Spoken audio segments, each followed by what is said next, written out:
el hospital las horas pasan muy lentamente, sobre todo en el turno de noche, y las enfermeras tenían la costumbre de contarse historias entre ellas, de todo tipo, su vida cotidiana, amor y terror.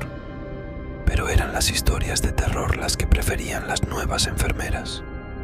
Una vez, una de las enfermeras más antiguas, Martina, durante una noche contó lo siguiente. Hace mucho tiempo, en la década de los 60, tuvimos como paciente a un anciano de unos 80 años, el señor Benito, que llegó al hospital con una autolesión en la mano izquierda. Lo operaron de urgencia y un familiar fue al personal de registros médicos y le comentó lo sucedido, que después de realizar un pacto diabólico, se quiso suicidar cortándose los tendones de la mano, diciendo que quería ofrecer su alma a cambio de revivir a su esposa. María, su nieta, al percatarse de lo sucedido, entró en pánico y gritó por ayuda.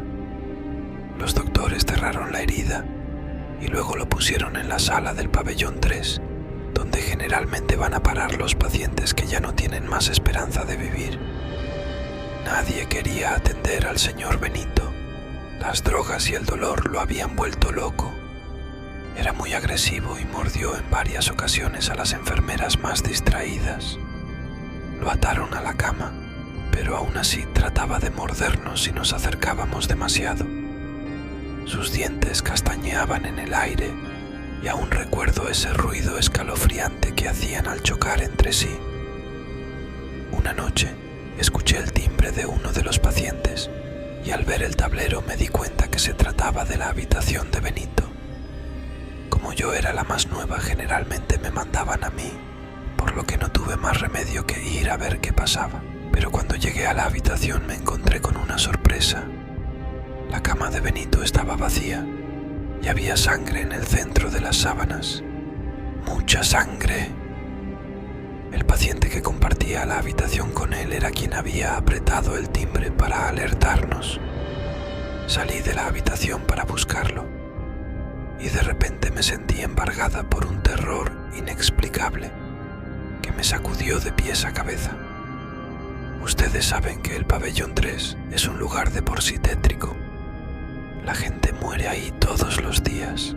Se escuchan lamentos, llantos, gemidos. Los pasillos siempre están mal iluminados y huelen muy mal, aunque una termina por acostumbrarse. Miré hacia abajo y vi que un rastro de sangre se dirigía hacia los ascensores. Seguí el rastro con la mirada y al llegar al extremo del pasillo, donde hay una curva, vi que algo se arrastraba sobre el suelo con movimientos espasmódicos.